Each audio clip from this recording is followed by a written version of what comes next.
I'm providing this testimony solely in my personal capacity and not as a representative of the United States Capitol Police.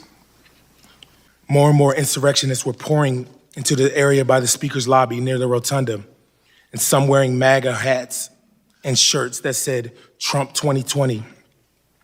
I told them to just leave the Capitol, and in response they yelled, "No, man, this is our house. President Trump invited us here. We're here to stop the steal.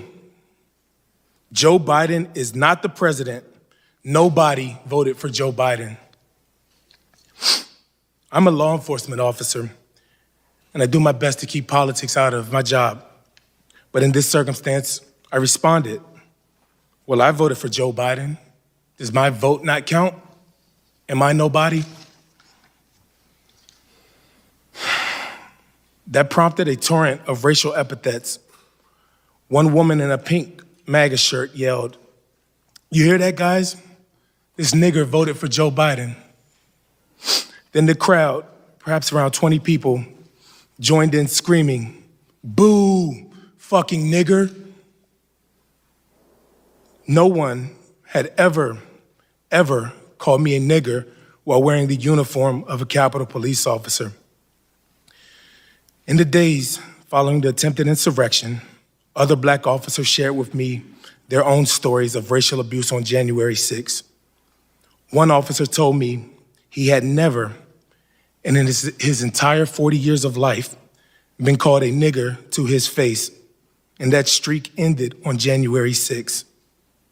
Yet another Black officer later told me he had been confronted by insurrectionists in the Capitol who told him, "Put your gun down and we'll show you what kind of nigger you really are." To be candid, the rest of the afternoon is a blur. But I know I went throughout the Capitol to assist officers who needed aid and help expel more insurrectionists. More than 6 months later, January 6th still isn't over for me. I've had to avail myself of multiple counseling sessions from the Capitol Police Employee Assistance Program, and I'm now receiving private counseling therapy for the persistent emotional trauma of that day. I've also participated in many peer support programs with fellow law enforcement officers from around the United States. I know so many other officers continue to hurt, both physically and emotionally. We are getting new insight into the personal trauma of the January 6th attack on the Capitol when rioters tried to overturn the result of the 2020 presidential election. Officer Harry Dunn was there. He is opening up about his experience. Dunn helped repel the rioters and received the Presidential Citizens Medal from President Biden for his actions on that day. Now in his new book, it's called Standing My Ground, a Capitol Police officer's fight for Officer Harry Dunn was on the front lines of the battle to save our democracy during the January 6th insurrection. Now he's taking you inside the Capitol and revealing how it put him on a mission in his new book, Standing My Ground, a Capitol Police officer's fight for accountability and good trouble after January 6th. Well, my next guest is a Capitol Police officer who defended lawmakers from insurrectionists that day.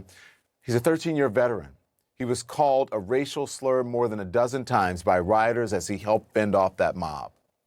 Capitol Police Officer Harry Dunn joins me now. He is speaking for himself. And now to an ABC News exclusive. Capitol Hill Police Officer Harry Dunn, the first to speak out publicly, gives his chilling account of what happened on January 6th as he fought off that violent mob, some yelling racial slurs. And just a reminder that he speaks only for himself and not for his someone who was at the Capitol on that day, and as Committee Vice Chairwoman Liz Cheney rightfully indicated, helped save lives and our very democracy. I'm joined now by Capitol Police Officer Harry Dunn. There was also a level of kind of racist abuse that officers like you and other African-American officers had to experience. And I'm just interested in how do you think about that? I do believe that there were a lot of racist individuals there. The racist individuals let their thoughts be known how they felt that day towards people of color. And is that the first time you'd experienced that on the job? On the job, that was the first time I had been called the N-word in uniform, correct? Every single seat in the House of Representatives is on the ballot come Election Day 2024. And Republicans' majority, it's razor thin when it comes to the House of Representatives. Now one of the brave men who risked his own life to protect the Capitol on January 6th is looking to go from law enforcement to lawmaker. Former Capitol Police Officer Harry Dunn announced that he's running for Congress in Maryland, and the seat being vacated by retiring Representative John Sarbanes. Dunn, who testified before the January 6th committee in 2022, announced his candidacy on Friday, just one day before the third anniversary of the day that changed his life. Capitol Police Officer Harry Dunn announced a congressional run in Maryland. Dunn was on duty on January 6, 2021. CBS News congressional correspondent. We can't ever let this happen again. And you've heard it from Trump himself. He is hell-bent on finishing what he started this day. I'm stepping into a new role today, but I can't do it alone. I believe every one of us has a role to play in this fight. So join me. We've got a democracy to protect. You are now listening to the Grio's Black Podcast Network, Black Culture Amplified. I'm sure there are a few people you've never thought you'd see on here. White Jesus, Donald Trump, and probably a police officer. Well, you're wrong about one of those. And that's why I want to welcome you to the Grio Daily, the only podcast that is sitting down with Harry Dunn, the Capitol Police Officer from January 6th. Today, we're going to invite Capitol Police Officer and now author Harry Dunn to the podcast. You were greeted with racial epithets. Can you tell us about, had that ever happened to you before as a police officer? As a police officer, it's, I don't want to give that, talking about the race or the racism that I endured too much attention. It's painful to talk about.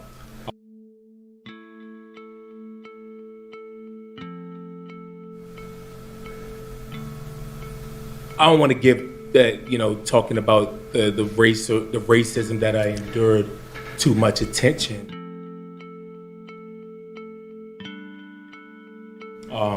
It's painful to talk about.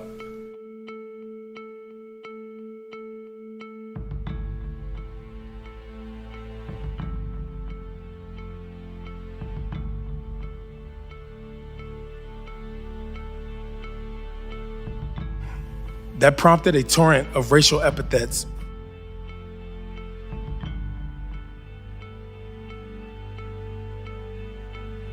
One woman in a pink MAGA shirt yelled, "You hear that, guys? This nigger voted for Joe Biden."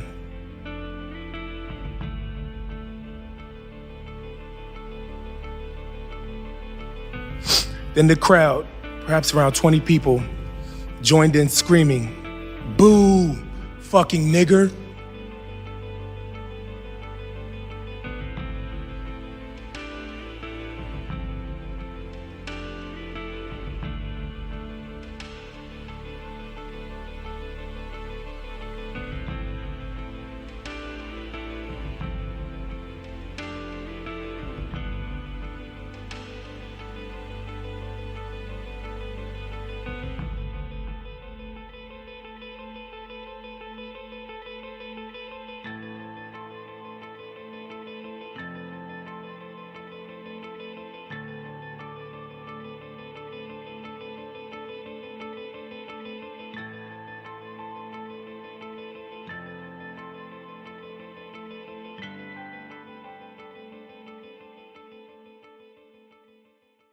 Tonight, the Rockies are investigating after they say a fan shouted a racial slur at a black batter during the last inning of tonight's game. In the broadcast, you could hear a person in the crowd shouting what sounded like the N-word when the Marlins' Lewis Brinson was at bat. The Rockies say they have not identified the fan. In a statement, though, the team said, quote, "The Rockies have zero tolerance for any form of racism or discrimination, and any fan using derogatory language will be ejected and banned from Coors Field."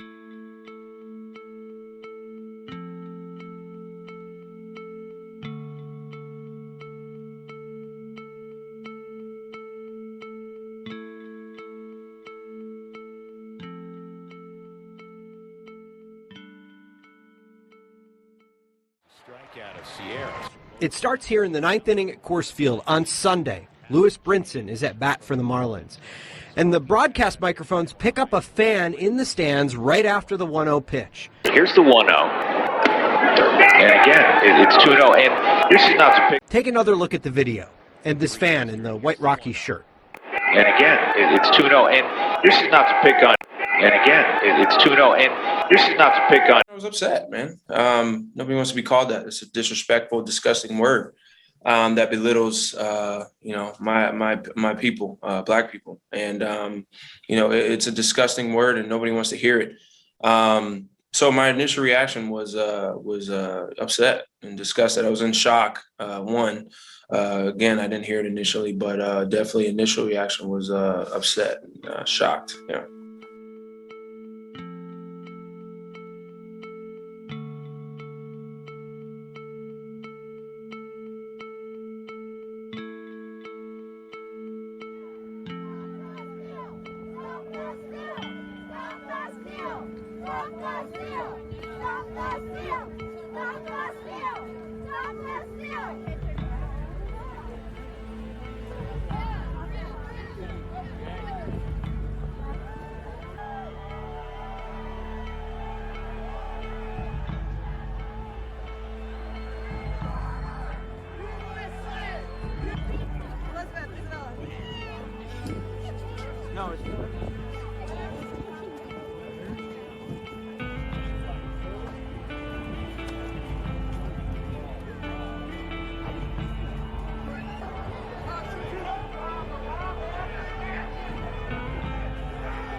Nah, we don't need you here, bro. We don't need you here.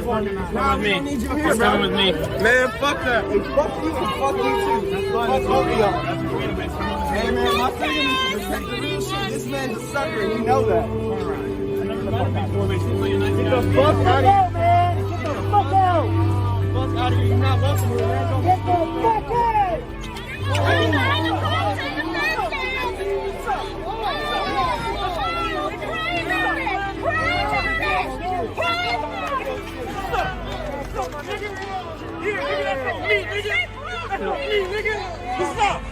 Stop, nigga, back up, nigga. Get going. Back up, nigga. Get going. Yo, bitch ass, get going. Get going. Get going. Get out of here, nigga. Get going.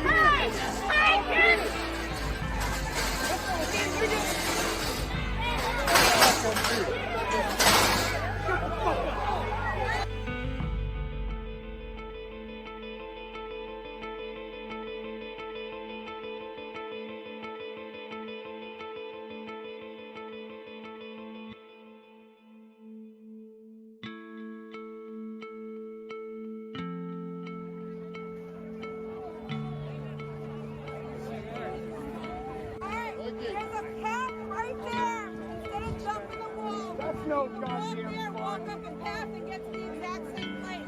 If you don't want to jump the wall, walk there. There's a path that'll lead you exactly up to the same space. What are you doing, darling? Come on, Patron! Come on! To the right.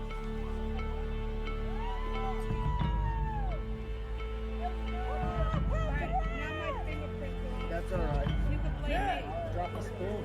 There's a path if you want to walk just a couple of steps that way. A path that'll lead you. Appreciate it. Got it.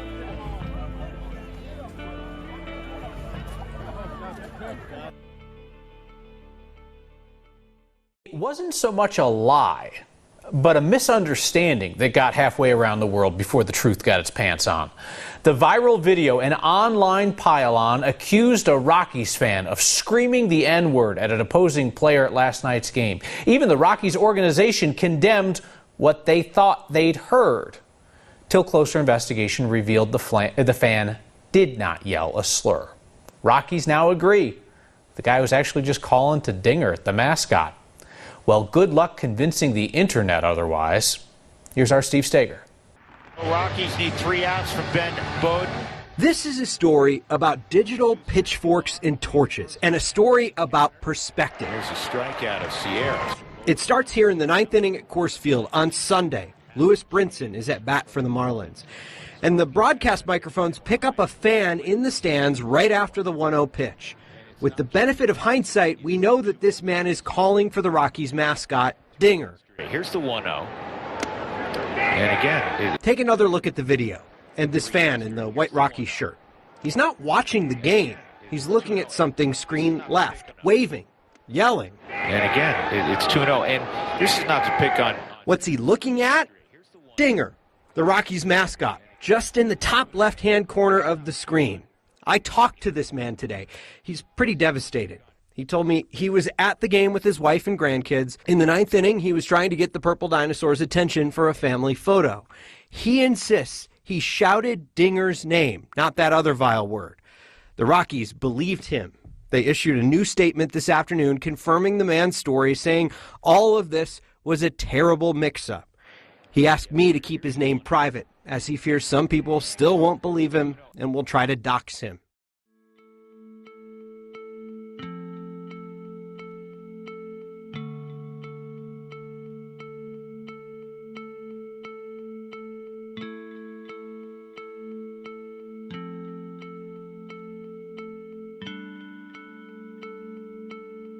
I'm Harry Dunn, and I approve this message. There's a lot of choices for Congress. Sarah Elfreth is getting millions of dollars in ads paid for by a right-wing.